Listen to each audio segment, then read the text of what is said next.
Hot అంశాలపై debate news బెంచ్కి స్వాగతం. మొన్నటిదాకా కేజ్రీవాల్, ఇప్పుడు తాజాగా రాహుల్ గాంధీ అందరూ గొంతు కలుపుతున్నటువంటిది నరేంద్ర మోడీ సర్కార్ తీసుకొస్తున్నటువంటి ఒక విప్లవాత్మకమైనటువంటి మార్పు తప్పు, అది మార్చేయండి అని అడుగుతున్నారు. అదే E20 ఇథనాల్ అనేటటువంటి ఒక ఇంధనాన్ని తీసుకొచ్చి పెట్రోల్ డీజిల్లో కలిపితే వాహనాలు పాడైపోతాయి అన్నటువంటిది వాహన చోదకులు నుంచి ప్రారంభమైనటువంటి వివాదం ఇప్పుడు రాజకీయ మలుపు తీసుకుంది. మొన్న ఈ మధ్యనే కాక్రోచ్ జనతా పార్టీ ఉద్యమం తర్వాత E20 ఉద్యమం ప్రారంభిస్తానని ప్రకటించినటువంటి కేజ్రీవాల్ తనని అడ్డుకున్నారంటూ దేశవ్యాప్త ఉద్యమం చేస్తానని చెప్తారు. మరోవైపు ఆయనతో గొంతు కలిపినటువంటి రాహుల్ గాంధీ కార్లు పాడైపోతున్నాయి, 2 వీలర్లు పాడైపోతున్నాయి, ఓవరాల్గా ఈ ప్రక్రియని అడ్డుకు తీరతామని చెప్తున్నారు. ఇంకోవైపున ప్రభుత్వం ఏమో ఇథనాల్ కలపడం వల్ల ఎలాంటి ప్రాబ్లము లేదు అని చెప్తుంది. ఎవరిని నమ్మాలి, ఏం చేయాలి, ప్రజలకి అర్థం కాని పరిస్థితుల్లో ఉన్నటువంటి నేపథ్యంలో కేవలం ఆరోపణలు, ఇంకొక వైపున వివరణల మధ్య నడుస్తున్న నేపథ్యంలో స్పష్టత కోసం ప్రయత్నిద్దాం. ప్రస్తుతం భారతీయ జనతా పార్టీ అధికార ప్రతినిధి ముళ్ళపూడి రేణుక గారు మనతో పాటు ఉన్నారు. నమస్తే అండి. నమస్తే అండి సాయి గారు. E20 అన్నటువంటి దాని మీద మొన్న మీరు ఏదో రీసెర్చ్ చేసి చెప్పినట్టున్నారు. ఏంటి అసలు దాని ప్రాబ్లం? E20 అనేది ముందుగా మీకు ధన్యవాదాలు సాయి గారు. ఎందుకంటే ఇది చాలా మంది కొంచెం టెక్నికల్ సబ్జెక్ట్ కాబట్టి అంత పొలిటికల్ గా కామన్ మ్యాన్ కి ఇంట్రెస్ట్ కనిపించేలాగా లేదు కాబట్టి ఎక్కువ దీని మీద చర్చ రావట్లేదు. కానీ అనుమానాలు, అపోహలు ఒకవైపు ఆప్ అధ్యక్షుడు కేజ్రీవాల్ మొన్న చూసాము ప్రైమ్ మినిస్టర్ ఇంటి దగ్గర ముట్టడి అని చెప్పి, అలాగే ఈ యొక్క సోషల్ మీడియాలో కూడా అనుమానాలు రేకెత్తించేటువంటి విధంగా మాట్లాడుతున్నటువంటి సందర్భంలో, అలాగే రాహుల్ గాంధీ కూడా నిన్న ఇవాళ ఏదో ఒక ఎక్కడో ఒక కారు పెట్రోల్ కొట్టించే దగ్గర ఆపి ఆ ఇంజిన్ మన గన్ పెట్టే దగ్గర ఓపెన్ చేస్తాడు. ఓపెన్ చేసి చూపించాలని ప్రయత్నం చేస్తే అక్కడ E20 అని కనిపించింది. అంటే E20 కంప్లైంట్ వెహికల్, అది ఇంకేం చెప్పగలుగుతారు తాను దాని గురించి. అలాగే he's becoming a laughing stock ఇవాళ మన leader of opposition. Very unfortunate. అయితే ఈ E20 గురించి ఇదేమి కొత్తది కాదు సాయి గారు.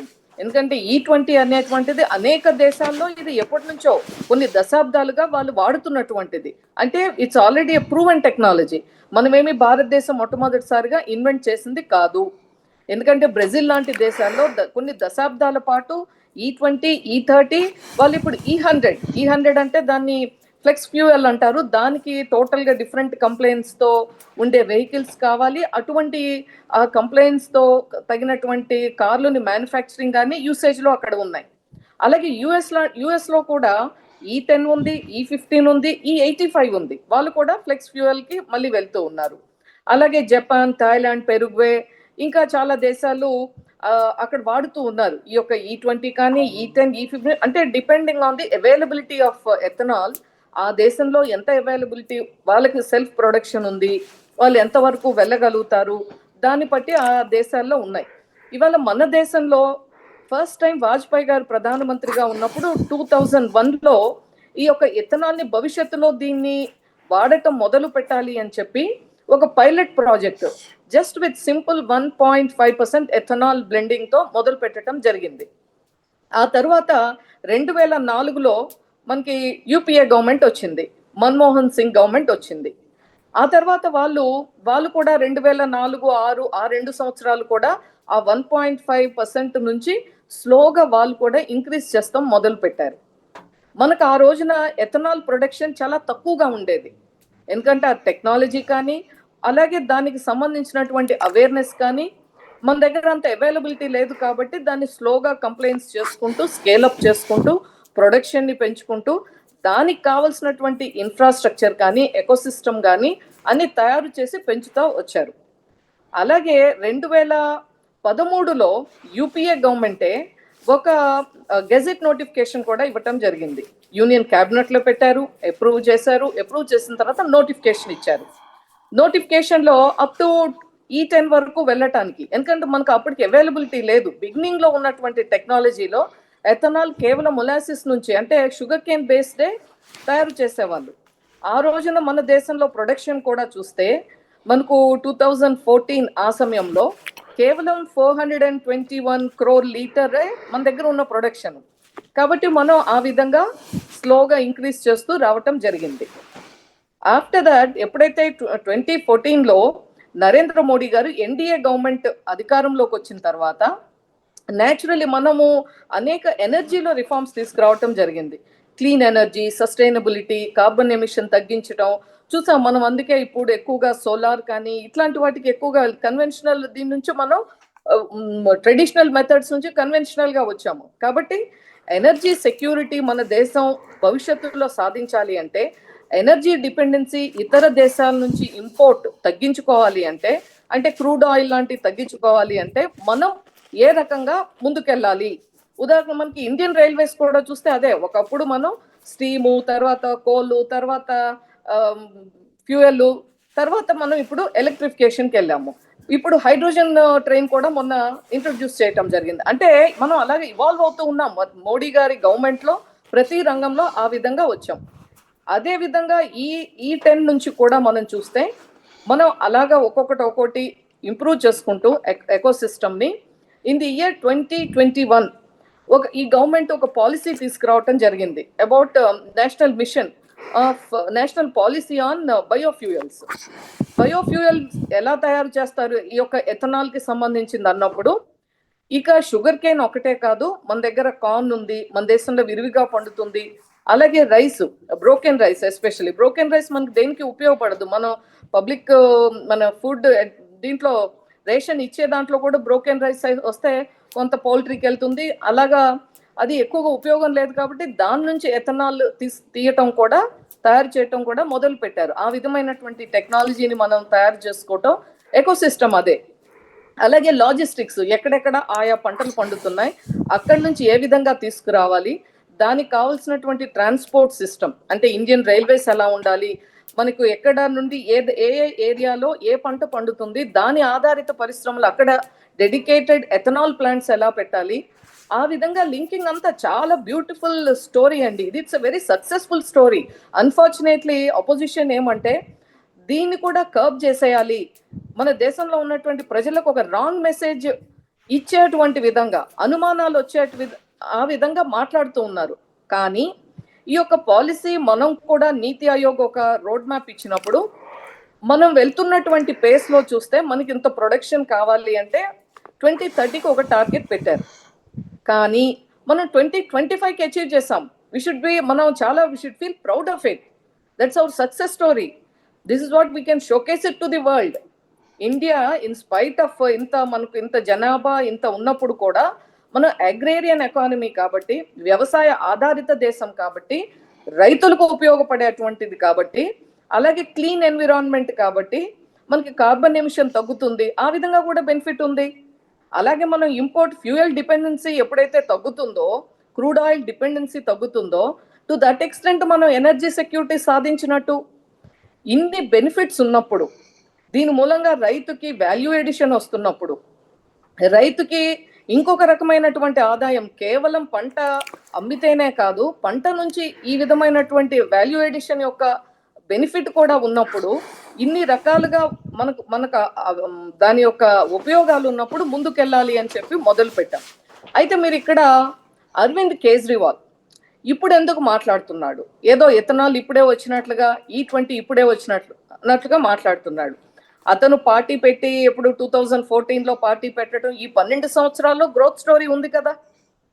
మనం 2014లో అప్పుడు 6 to 8% బ్లెండింగ్ అవుతా ఉంది. ఆ తర్వాత 10% బ్లెండింగ్ వచ్చింది. ఆ తర్వాత 12% వచ్చాం. ఇలాగా ఇయర్ ఆన్ ఇయర్ అలా పెరుగుతూ ఉంది. 21 నుంచి ఇంకా ఫాస్ట్ గా పెరిగింది. ఫ్రమ్ 14% మనం నుంచి 19%కి వచ్చాం. ఇయర్ 23 నుంచి మనం 24కి వచ్చేప్పటికి 19% మనం ఎథనాల్ బ్లెండింగ్కి వచ్చాం. అప్పటి నుంచి అనేక వెహికల్స్ అందరూ వాడుతూ ఉన్నారు. సిటీస్ లో అవైలబుల్ గా ఉంది. కొన్ని కోట్ల 2 వీలర్స్ వాడుతూ ఉన్నారు. కొన్ని కోట్లు పెట్రోల్ వెహికల్స్ వాడుతూ ఉన్నారు. ఎక్కడ సమస్య వచ్చినట్టుగా రాలేదు. నిజంగానే వీళ్ళు చెప్పినట్లుగా ఈ యొక్క వెహికల్స్ కి డ్యామేజ్ అవటమో, ఇబ్బంది కలగటమో, ఇంకొకటో ఉంటే చెప్పేవారు కదా. అది ఎక్కడా లేదు. రైట్. అంటే ఈ మధ్యన కొంతమంది వాహనదారులు వీడియోలు పెట్టడంతో ప్రారంభమైంది అసలు ఈ చర్చ. వాళ్ళది అది చెక్ చేసిందా ప్రభుత్వం లేదా అని. డెఫినెట్ గా వీళ్ళు ఒక అంటే ఫర్ ఎగ్జాంపుల్ మూర్తి గారు మైలేజ్ అనుకోండి, మైలేజ్ చెప్పడం జరిగింది. మార్జినల్ డ్రాప్ అంటే ఇంత ముందు లీటర్ కి 100 కిలోమీటర్స్ ఇస్తే 1% అంటే ఎంత అండి, 2% అంటే ఎంత, ఒక 2% డ్రాప్ ఉంటుంది. కానీ దాని నుంచి దట్ వర్సెస్ బెనిఫిట్స్ చూడండి ఎన్ని బెనిఫిట్స్ ఉన్నాయో ఈ దేశానికి కానీ రైతులకు కానీ మన యొక్క వాతావరణానికి కానీ ఇన్ని బెనిఫిట్స్ ఉన్నప్పుడు దట్స్ అ మార్జినల్ డ్రాప్ ఉంది అని చెప్పారు. దాంట్లో there is no dispute about it. But అది కూడా depending on the age of the vehicle. అంటే ఎన్ని సంవత్సరాల క్రితం వెహికల్ కొన్నారు, ఆ వెహికల్ యొక్క కొద్దిమంది డ్రైవింగ్ స్కిల్ మనం చూస్తున్నాం. కొద్దిమంది ఎలాగ ఒక్కోసారి సైలెన్సర్స్ తీసేసి వాడుతూ ఉంటారు కొద్దిమంది యూత్. అలాగే రగెడ్ రోడ్డు బాగున్న రోడ్డా, లేకపోతే బాగా ట్రాఫిక్ ఉండే దగ్గర యాక్సిలరేట్ చేస్తాం, బ్రేక్ చేస్తాం, యాక్సిలరేట్ చేస్తాం, బ్రేక్ చేస్తాం చేసాం అనుకోండి, మార్జినల్ డ్రాప్ ఏ వెహికల్ కైనా ఉంటుంది. కానీ ఇప్పుడు ఏది జరిగినా కూడా దాన్ని E20కి కాంట్రిబ్యూట్ చేస్తూ దానికి ఎటువంటి సైంటిఫిక్ ప్రూఫ్ లేకుండా ఈ విధంగా వీళ్ళు అనుమానాలు క్రియేట్ చేస్తూ ఉన్నారు. అది మీకు మైలేజ్ వచ్చేప్పటికి. సేమ్ విత్ కొరోజన్ అది ఉండటానికి అవకాశం లేదు అని చెప్పి, ఎందుకంటే ఇదేమీ రోల్ అవుట్ చేసే ముందు అంటే దీన్ని మార్కెట్లోకి పూర్తి స్థాయిలో విడుదల చేసేప్పుడు దీనికి అంత సింపుల్ గా చేయరు కదా మనకి మూర్తి గారు, సాయి గారు. మనందరికీ తెలవాలి అది. ఎందుకంటే దీంట్లో ఆయిల్ కంపెనీస్ ఇన్వాల్వ్ అయి ఉన్నాయి. అంటే IOCL కానీ, HPCL కానీ, BPCL కానీ ఆయిల్ కంపెనీస్ ఉన్నాయి. On the other hand automobile manufacturers వాళ్ళకి సంబంధించినటువంటి అసోసియేషన్ ఉంది. అలాగే automobile research association of India ఉంది, ARAI అంటారు, సియామ్ ఉంది. అలాగా ఆ కన్సర్న్డ్ స్టేక్ హోల్డర్స్ అందరితో, అగ్రికల్చర్ ఎక్స్పర్ట్స్ వీళ్ళందరితో చేసిన తర్వాతే కదా రోల్అవుట్ చేసే ముందు. అందులో మన దేశంలో దాదాపు 20 కోట్లు 2 వీలర్స్ ఉన్నాయని ఒక అంచనా, 3 కోట్ల వరకు పెట్రోల్ వెహికల్స్ ఉన్నాయని ఒక అంచనా. అన్ని కోట్ల మందికి ఉపయోగించబోయేటువంటి ఫ్యూయల్ ని మీరు do you think the government will roll out without any final దానికి కావలసినటువంటి అనుమతులో, దాని ఎన్ఓసిసో, లేకపోతే దాని టెస్టింగ్ ఏజెన్సీస్ యొక్క అప్రూవల్సో, లేదంటే ఆపరేషన్ మెయింటెనెన్స్ వాళ్ళ అప్రూవల్సో లేకుండా చేస్తారని అసలు వీ కెనాట్ ఈవెన్ ఇమాజిన్. అందులోనూ అది ఎలా చేస్తారు? It's not a simple issue. There is no proof that it's happening that way. కానీ లైఫ్ అలాగే ఇన్సూరెన్స్ విషయంలో అగైన్ అదొక ఇది క్రియేట్ చేశారు, ఒక ప్యానిక్. దీనికి వారంటీ ఉండదు, ఈ యొక్క ఇన్సూరెన్స్ ఉండదు అని కంపెనీస్ అవి ప్రూవ్ చేశాయి. కొద్దిమంది మనం నిన్న సుప్రీంకోర్టు హైకోర్టు ఒక రాష్ట్రం ఎక్కడో చూశాను. ఎందుకంటే మీరు నెక్స్ట్ టైం ఫ్యూయల్ ఇచ్చే ముందు ఆ వెహికల్కి ఇన్సూరెన్స్ ఉందా లేదా చూసి ఇవ్వమని చెప్పారు. ఫర్ ఎగ్జాంపుల్ ఇన్సూరెన్స్ అయిపోయింది, ఇన్సూరెన్స్ రెన్యువల్ చేసుకోలేదు, in between something has happened due to some other reason and then they claim it because of E20. ఎందుకు అక్కర్లేదు. మీరు అరవింద్ కేజ్రీవాల్ ఇవన్నీ ఫ్యాబ్రికేటెడ్ గా చేయాలి అంటే ఇది పెద్ద ఇష్యూ కాదు ఫర్ అరవింద్ కేజ్రీవాల్ కానీ రాహుల్ గాంధీ కానీ. వాళ్ళు చేస్తుందే అది. మనం ఇది గమనించాల్సినటువంటి అవసరం ఉంది. ఆన్ ది అదర్ హ్యాండ్ మీరు కేజ్రీవాల్ గురించి, ఇప్పుడు కేజ్రీవాల్ మన అందరికీ తెలుసు, ఇంకొక 4-5-6 నెలలు మాక్సిమం ఇట్స్ లైక్ ఎక్స్పైరీ అయిపోయిన మెడిసిన్ తో మనం ఎలా అయితే వాడమో it's going to be like that. AAP is going to be an outdated medicine. Expiry date అయిపోయినటువంటి విధంగా అవ్వబోతుంది. It's not too far. So ప్రజల్లో అతను దాదాపు మీరు గమనించండి, ఢిల్లీ ఎలక్షన్ తర్వాత కేజ్రీవాల్ని మర్చిపోయారు, అసలు ఎక్కడ వార్తల్లో లేరు. ఆయన పంజాబ్ వెళ్ళాడు, వాళ్ళ రాజ్యసభ సభ్యులందరూ పార్టీని వదిలేసి వచ్చారు బయటికి. తర్వాత ఇంటర్నల్ గా చాలా గ్రూప్స్ వచ్చాయి. ఉన్న వాళ్ళందరూ కూడా ఇక మన భవిష్యత్ ఏంటి, ఆప్కి ఎలాగూ ఢిల్లీలో లేదు, ఆ నెక్స్ట్ ప్లేస్ పంజాబ్ అనుకున్నాం. పంజాబ్ ఈజ్ ఇప్పుడు అక్కడ సూపర్ సీఎం గా ఉన్నారు ఈయన. అతనికి అక్కడ భగవాన్ సింగ్ అతనికి కూడా సరైన టర్మ్స్ లేవు. ఎందుకంటే he's interfering in to the administration when he's the chief minister there. But this Kejriwal is interfere అవుతమే కాదు, అక్కడ చూస్తే ఇవాళ అది మనకి border state which is very very important for Indian security, national security. అక్కడ మనం ఇవాళ డ్రగ్ ట్రాఫికింగ్ విపరీతంగా ఉంది. దాని మూలంగా అక్కడ యువత కానీ ఒక జనరేషన్ అంతా కూడా హెరోయిన్ అడిక్షన్ ఎక్కువగా ఉంది. అలాగే economy is very very bad. అక్కడేమి ఇండస్ట్రియలైజేషన్ కానీ డెవలప్మెంట్ కానీ ఆర్థికంగా అభివృద్ధి లేదు. అక్కడ ఉన్నటువంటి రైతులు ఇప్పుడు నౌ దే ఆర్ హ్యాపీ. అతను గతంలో అంతా అలరి చేయించాడు పంజాబ్ రైతులతోటి బీజేపీకి వ్యతిరేకంగా. ఇవాళ అదే రైతులు కేజ్రీవాల్కి వ్యతిరేకంగా అక్కడ మాట్లాడుతున్నారు, ప్రొటెస్ట్ చేస్తా ఉన్నారు. మాకు E20 ఉండటం మూలంగా మా రాష్ట్రంలో ethanol production, dedicated ethanol production factories వచ్చాయి. మా యొక్క వ్యవసాయ ప్రొడ్యూస్ ఏదైతే ఉందో అది మేము వాళ్ళకి ఇవ్వగలుగుతున్నాము, దాని మూలంగా మాకు ఇన్కమ్ పెరిగింది, ఇది ఉండాలి అని చెప్పి. ఎందుకంటే మొత్తం ఉన్నటువంటి total production today is 2000 crore liters of production per annum. దాంట్లో 68 crore liters is coming from Punjab. So Punjab farmers are very happy. ఇవన్నీ ఉన్నాయి కాబట్టి ఇక ఆప్ను మర్చిపోతారు. రేపు ఎలాగూ పంజాబ్లో ఎన్నికలు ఫిబ్రవరిలో ఉన్నాయి 100%. మీరు you mark my word Sai గారు, again BJP is going to form the government in Punjab. ఇటువంటి పరిస్థితుల్లో అతనికి ఎటువంటి ఇక లేదు. If you loses in Punjab, what about AAP?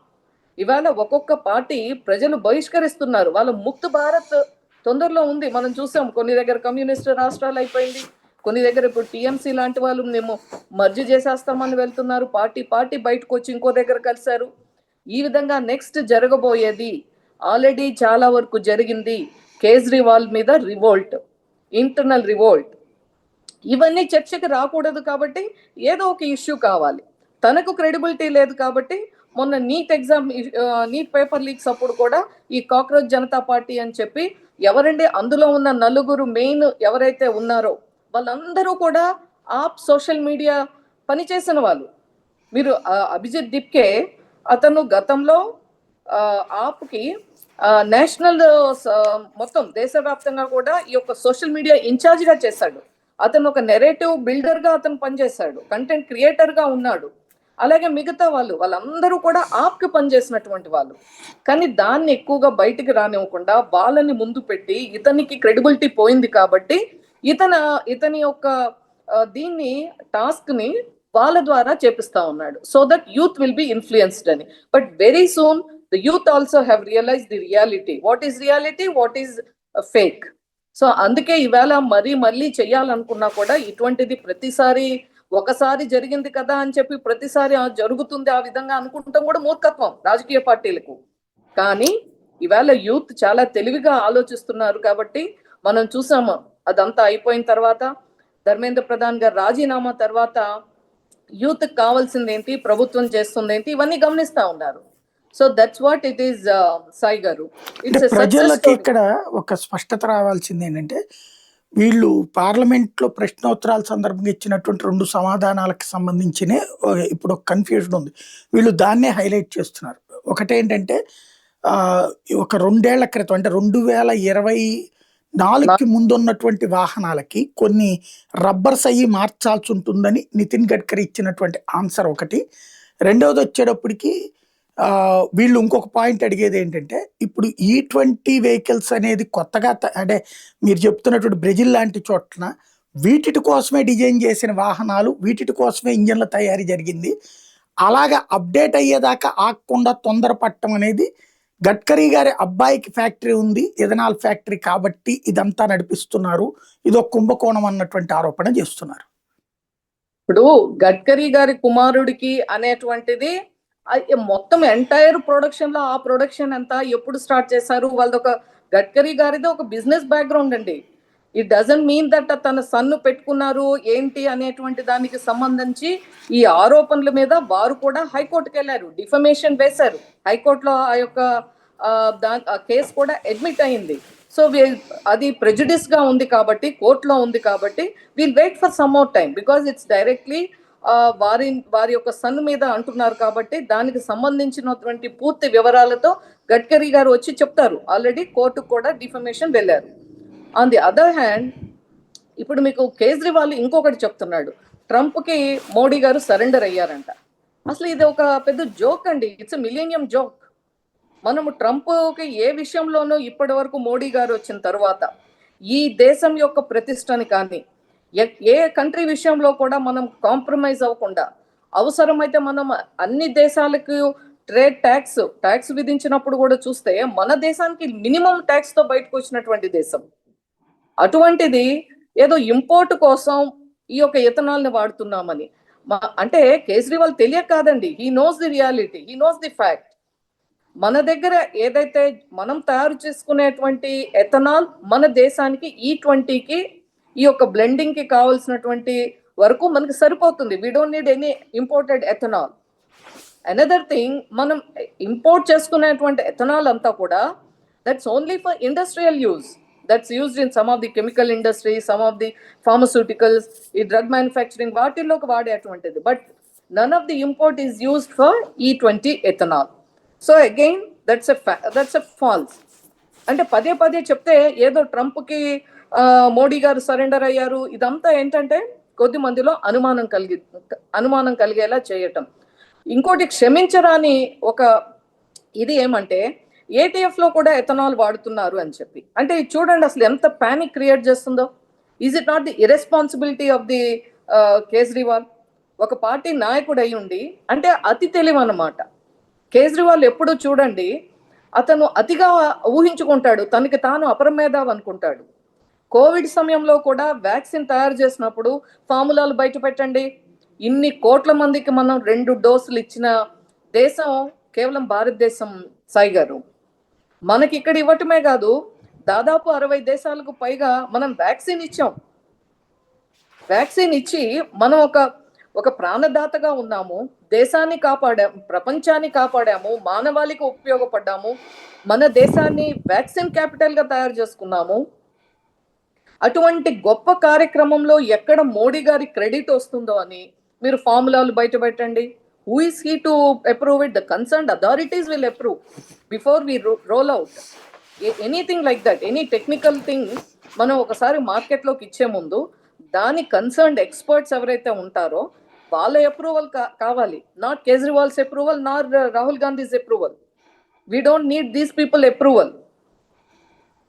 Right, final గా ఒకటి చెప్పండి. ఈ దేశంలో ఇప్పుడు ఇంతకు ముందే అన్నట్టు మనకి వ్యవసాయం మీద ఆధారం, వ్యవసాయ ఆహార పదార్థాల మీద మనకి ఆధారపడుతూ ఉంటాం.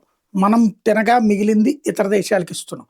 ఇప్పుడు ఈ చెరుకు తీసేటటువంటి మొలాసిస్ ఒక ఎత్తు అయితే, ఇప్పుడు మొక్కజొన్న, బియ్యము వీటి వైపు కూడా వెళ్తాయి. అంటే రైస్ నుంచి కూడా వెళ్తాయి. అంటే మీరు అన్నారు బ్రోకెన్ రైస్ అని. ఇప్పటికే ఈ రూపాయి కిలో బియ్యానికి వాడేటటువంటి రైసు, నెంబర్ల రైస్ కూడా దీనికే వాడుతున్నారు అంటున్నారు. ఇట్లా క్రమంగా ఆ వైపుకి టర్న్ అయిపోతే మనకి మళ్ళీ ఈ ఫీడింగ్ కొరత రాదా? మనకు ఆల్రెడీ మూర్తి గారు, మనము ఒకప్పటికి ఇప్పటికి ఇరిగేషన్ పెరగటం మూలంగా మనకి ఓవరాల్ కల్టివేషన్ పెరుగుతుంది. ఫర్ ఎగ్జాంపుల్ ఆంధ్రానే తీసుకోండి, రేపు పోలవరం అవుతే ఇప్పటికే మనకి లెఫ్ట్ కెనాల్ మూలంగా రైట్ కెనాల్ మూలంగా ఎంత స్టెబిలైజ్ అయింది, ఆయకట్ ఎంత స్టెబిలైజ్ అయింది, ఎంత న్యూ ఆయకట్ వస్తుంది. అంటే ఏంటి, న్యూ మనకి ఈల్డ్ పెరుగుతున్నట్లే కదా. సో సిమిలర్లీ రేపు కొత్తగా 6 లక్షల ఆయకట్టు మనకు పెరగబోతుంది. సిమిలర్లీ మొత్తం మన దేశంలో చూస్తే ఒకప్పటికి ఇప్పటికీ మనకు ఉన్నటువంటి ఇరిగేషన్ పెరగటం మూలంగా మీకు ఎక్కడెక్కడ రాష్ట్రాల్లో నీటి లభ్యత ఉందో, నీటి వాడకం మీద అవగాహన పెరగటం మూలంగా మన దేశంలో food production overall last year, నిన్న మొన్న ఎక్కడో చూశాను మూర్తి గారు, రైస్ మనం ఈ రోజు మన దగ్గర ఎంత రైస్ సర్ప్లస్ ప్రొడక్షన్ ఉంది అంటే మన దేశంలో మనం అనేక దేశాలకు మనం ఇవాళ ఎక్స్పోర్ట్ చేయగలం. అట్ ది సేమ్ టైం మనం ఇక్కడ వాడేది మన దేశానికి కావాల్సినటువంటి ఒక ఆత్మనిర్భరత. ఎందుకంటే మనం వెస్ట్ ఏషియా వార్ వచ్చినప్పుడు మన అందరం చూసాం. ఎప్పుడైతే మోడీ గారు చెప్పారో ఆ రోజు, మీ అందరూ కూడా పబ్లిక్ ట్రాన్స్పోర్ట్ వాడండి, ఫాసిల్ ఫ్యూయల్ తగ్గించండి, 1 సంవత్సరం పాటు ఇవన్నీ వాయిదా వేసుకోండి. మనకు అక్కడ యుద్ధం జరుగుతున్నప్పుడు మనకి రావాల్సినటువంటి క్రూడ్ ఆయిల్ అంతా కూడా మనకి ఆ యొక్క స్ట్రైట్ ఆఫ్ హార్మోజ్ నుంచి రావాలి. కాబట్టి అక్కడ ఉన్నటువంటి పరిస్థితుల దృష్ట్యా అది లేనప్పుడు, అది ఇబ్బంది కలిగినప్పుడు మనం ఇక్కడ దేశంలో మరి కొరత ఎంతో కొద్ది రోజులు మనం స్లో డౌన్ అయ్యాం కదా. సో మనం టు దట్ ఎక్స్టెంట్ రాబోయే 20 రోజుల్లో మళ్ళీ అదే సమయంలో వీళ్ళు అంటారు, మనం what are the alternate plans that you have made? Yes, these are the alternate plans. రాబోయే కాలంలో ఇమాజిన్, మనం ఒక ఫ్యూయల్లో మనం వాడేటువంటి దాంట్లో 20% అంటే 20% వీఆర్ సేవింగ్ దట్ ఫ్యూయల్. అంతే కదా, it's a simple logic. At the same time environment friendly. అలాంటప్పుడు మన దేశానికి ఆత్మనిర్భరత, ఎవ్రీథింగ్ హ్యాస్ టు బి. ఇప్పుడు మన ఎయిమ్ ఏంటి? మేడ్ ఇన్ ఇండియానే కాదు, మేక్ ఇన్ ఇండియానే కాదు, మేక్ ఫర్ ది వరల్డ్. మన కోసం భారతదేశం కాదు, ప్రపంచం కోసం భారతదేశం. ఆ లక్ష్యంగా మనం కొన్ని రంగాల్లో పనిచేస్తున్నాం. ఇవాళ డిఫెన్స్ తీసుకోండి సాయి గారు. ఒకప్పుడు డిఫెన్స్ లో దాదాపు 90% ఇంపోర్ట్ డిపెండెన్సీ. బట్ ఇవాళ మనము మన ఆత్మనిర్భర భారత్ లో భాగంగా మనం తయారు చేస్తున్నాం. మనం దాదాపు 30,000 కోట్ల డిఫెన్స్ ఉత్పత్తుల్ని మనం ఎక్స్పోర్ట్ చేసాం. ఈ మధ్య కాలంలో కూడా మోడీ గారు విదేశీ పర్యటనలో ఎన్నో డీల్స్ మనం ఇతర దేశాలతో మనం ఎంఓయూస్ చేసుకుంటాం జరిగింది. ఇదంతా కూడా ఏంటి? వికసిత్ భారత్ లో ఆత్మనిర్భరత. ఈ యొక్క ఇదంతా ఎప్పుడైనా యూపీఏ గవర్నమెంట్ కానీ, కాంగ్రెస్ గవర్నమెంట్ కానీ, did they ever think of భారతదేశం ఇట్లా మనం ఒక ప్రపంచం మన వైపు చూడాలి, ప్రపంచం మన మీద ఆధారపడాలి, ప్రపంచానికి మనము సప్లై చేయాలి, ఇది ఎప్పుడన్నా ఆలోచించారా? ఎప్పటికీ డెవలపింగ్ కంట్రీ 54 సంవత్సరాలు పరిపాలన చేసింది కాంగ్రెస్ పార్టీ. కానీ ఏం చేసింది దేశానికి? ఏ రంగమైన మూర్తి గారు, మీరు రోజు ఒక సబ్జెక్ట్, ఒక డిపార్ట్మెంట్ తీసుకోండి. I can compare UPA versus NDA. మనం not much before 2004 to 14 to now. You take education. I can debate for hours about education, healthcare sector, defense. ఈ విధంగా మనం ప్రతి రంగంలో ఒక సక్సెస్ స్టోరీ. నౌ భారతదేశం అంటేనే it's a success story today. Why? ఇప్పుడు ఇవాళ ఎందుకు ఈ మధ్య కాలంలో ఈ పార్లమెంట్ సెషన్స్ టైంలో మనం చూసాం, ఎందుకు మన దేశం వెనకాల నిన్న లేదు మొన్న చూసాం, మన పార్లమెంట్ లో మన దేశానికి సంబంధించినటువంటి FCRA బిల్లు తీసుకొస్తామంటే తనెవరండి మనకి ఇది తప్పు, ఇది పెట్టడానికి వీల్లేదని ఎక్కడో US అంబాసిడర్ మాట్లాడటం ఏంటి? అంటే దీని వెనకాల ఎవరు ఉన్నారు? మళ్ళీ దానికి సంబంధించి ఒక విషయస్ సైకిల్ మీరు ట్రేస్ చేస్తే, జార్జ్ సోరెస్ మొదలు, మీరు గతంలో 3 నెలల క్రితం మోడీ గారు స్పెయిన్ వెళ్ళినప్పుడు ఒక రిపోర్టర్ మాట్లాడింది, మీకు రికలెక్ట్ చేసుకుంటే సాయి గారు, అదే రిపోర్ట్ ఏదండి, నార్వే వెళ్ళినప్పుడు ఆ రిపోర్టర్ మోడీ గారిని ప్రశ్నించింది మనం అప్పుడు చూసాము. వెంటనే అదే రిపోర్టర్ ట్వీట్ చేస్తుంది రాహుల్ గాంధీకి, మీరు నా యొక్క షోకి వస్తారా, నాకు ఇంటర్వ్యూ వస్తారా మీరు జూమ్ లో అని చెప్పి. మళ్ళీ రాహుల్ గాంధీ రిప్లై పెడతాడు.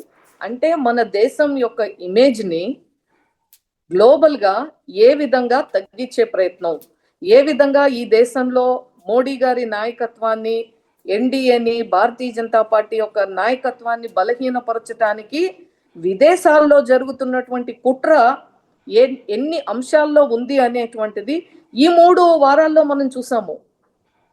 కాబట్టి ఇవన్నీ if you connect dots again G20 is the same. అనుమానాలు రేకెత్తించటం. ఎందుకంటే ఇవాళ last 1 month, every month there are many success stories, but in the last 1 month there are so many success stories about India. So అవి ఎక్కడ చర్చకు వస్తాయో అని parliament లో, Bengal elections, ఈ రీసెంట్ పాస్ జరిగినటువంటి ఎలక్షన్ ఫలితాల యొక్క చర్చ పక్కకు పోవాలని, ఇవన్నీ లేకుండా ఉండాలి అంటే బ్రింగ్ ఇన్ సమ్ అదర్ ఒక ఫాల్స్ నెరేటివ్ ని బిల్డప్ చేసే ప్రయత్నం. ఐఎమ్ వెరీ హ్యాపీ టుడే, ఎందుకంటే మీరు E20 మీద I think you are the first one to start in Telugu channels, Sai గారు. ఇంత డీటెయిల్డ్ గా ఒక E20 గురించి మాట్లాడటం అనేది, అపోహలు మామూలుగా సామెత ఉంది కదా, మనకి నిజం వచ్చేలోపు అబద్ధం ఎలా చుట్టూ వస్తుంది అని. అట్లీస్ట్ కొన్ని ఫ్యాక్ట్స్ అయినా ప్రజలకు తెలియాలి. నిజంగానే E20 మూలంగా వెహికల్స్ పాడైతే ఇన్ని కోట్ల 2 వీలర్స్ ఉన్నటువంటి మన దేశంలో రోజుకి ఎన్ని లక్షల కంప్లైంట్స్ రావాలి సాయి గారు?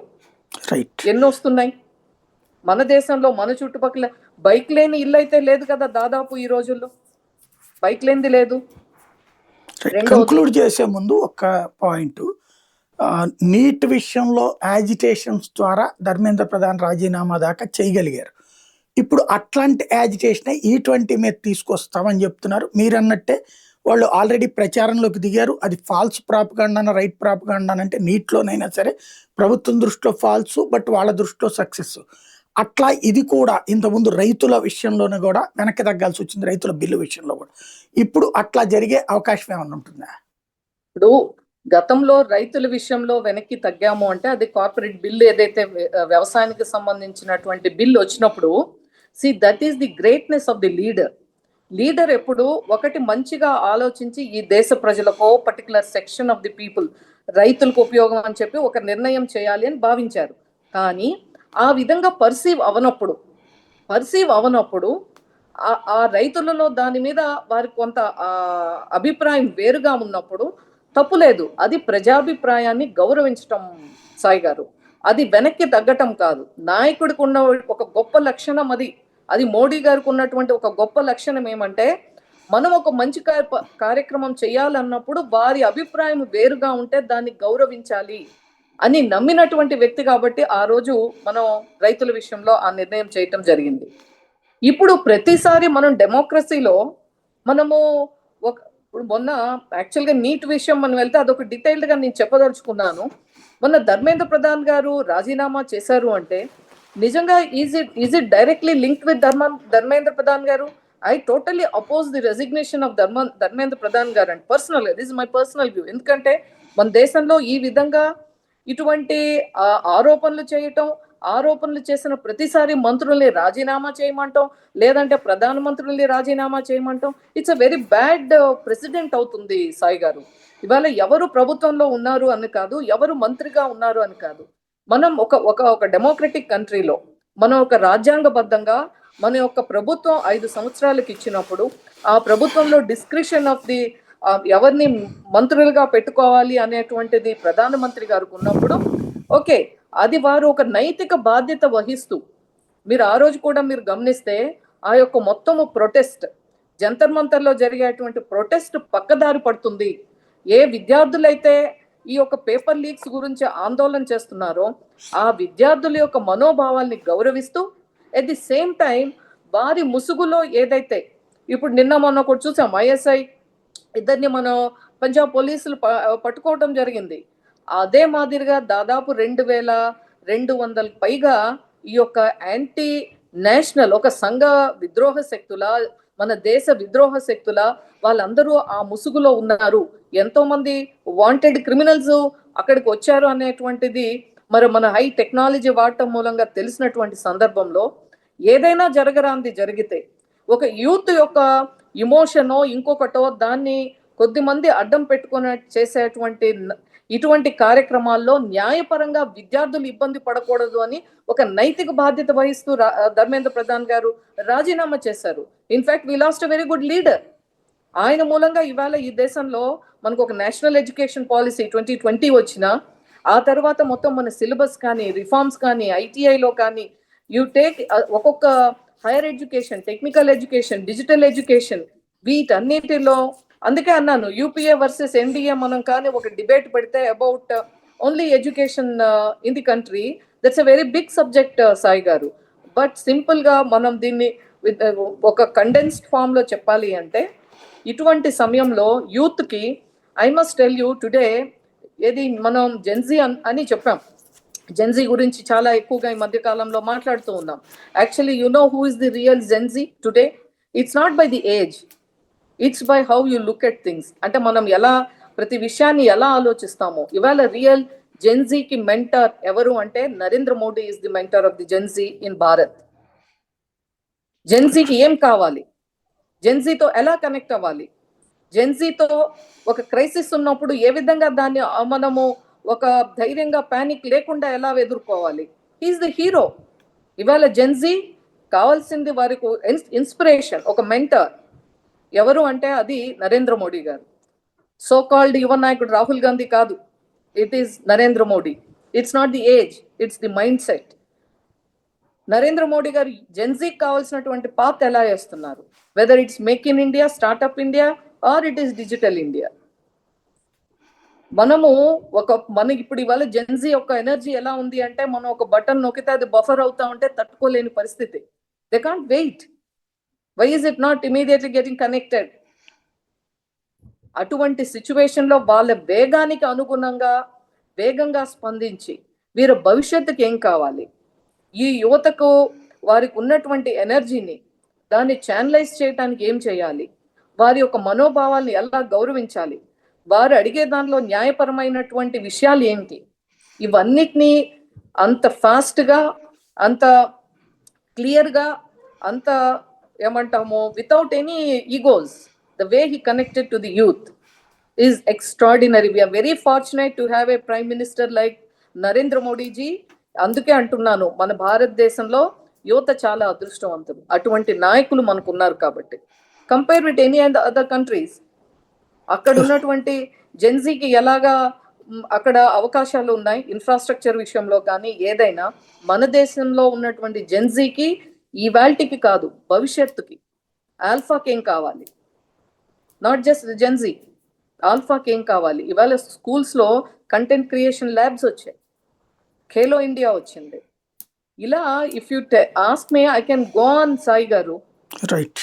నేను అనేది నితిన్ గడ్కరీ మీద ప్రెషర్ పెరిగితే ఇట్లాగా ఏదైతే మొన్న ఢిల్లీ మార్చ్ టైప్లో ఇంకోటి చేస్తే అప్పుడు ఏమన్నా గడ్కరీతో రాజీనామాలు చేయించడం, ఈ పాలసీని వెనక్కి తీసుకుంటాం తప్పని పరిస్థితి అవుతుందా? ఇది దేశానికి ఉపయోగపడే కార్యక్రమము సాయి గారు. ఇది ఎక్కడ సైంటిఫిక్ ప్రూఫ్ లేకుండా మాట్లాడుతున్నారు. Where is the proof? Whatever they are saying, అసలు ఎక్కడ ప్రూఫ్ ఎక్కడ? అందుకే అన్నాను, రాహుల్ గాంధీది మీరు చూస్తే నేను బాగా వీడియో కూడా వైరల్ అవుతా ఉంది. ఒక దగ్గరికి వెళ్ళి మనం ఫ్యూయల్ గన్ మన ఫ్యూయల్ నింపుతాం కదా, అందులో పెట్టేప్పటికీ అది ఇలా ఓపెన్ చేస్తాడు, అక్కడ E20 కంప్లైంట్స్ అని. అంటే అతను ఏదో మాట్లాడాలి, ఏదో చేయాలని ఆదుర్తతో ఉన్నాడు తప్ప ఈస్ బికమింగ్ బోత్ అన్నా చెల్లెళ్ళు. ఈ మధ్య చూసాం వాళ్ళు మాట్లాడే మాటలు, చేసే చేష్టలు, వారికి ఇంకా I think they lost their plot అని అనిపిస్తా ఉంది. ఆమెమో ఒక IIM మెడ్రాస్ డైరెక్టర్ని పట్టుకొని ఏదో గోమూత్ర ఎక్స్పర్ట్ అని, అంటే all this shows the frustration. Rahul గాంధీలో, ప్రియాంక గాంధీలో, కేజ్రీవాల్లో ఇట్లాగా కనుమరుగా అవ్వబోయేటువంటి పార్టీల యొక్క నాయకులకు ఏం చేయాలో తెలియక, if you can't convince, simple technique, confuse. So that's what these people are doing. But మనకు ఉన్నటువంటి ఈ యొక్క నాయకత్వం డెఫినెట్ గా మీలాంటి వాళ్ళ ద్వారా డెఫినెట్ గా ఇది మరింత మందికి చేరాల్సిన అవసరం ఉంది. సింపుల్, ఇన్ని కోట్ల వెహికల్స్ లో నిజంగా ఇది ప్రాబ్లం ఉంటే డైలీ ఎన్ని ఎన్ని ఎన్ని కావాలి? Old vehicle sales have gone up. నిజంగా అదే ఉంటే, పాత వెహికల్స్ కి ఇబ్బంది ఉంటే పాత వెహికల్ సేల్స్ జరగకూడదు కదా. ఇబ్బందులు వస్తున్నాయన్నప్పుడు ఆ వ్యాపారం చేసేవాడు కొనడు, అతని దగ్గర నుంచి మళ్ళీ బయరు కొనడు, అంతే కదా. ఏ వ్యాపారం చేసేవాడైనా డిమాండ్ డ్రివెన్.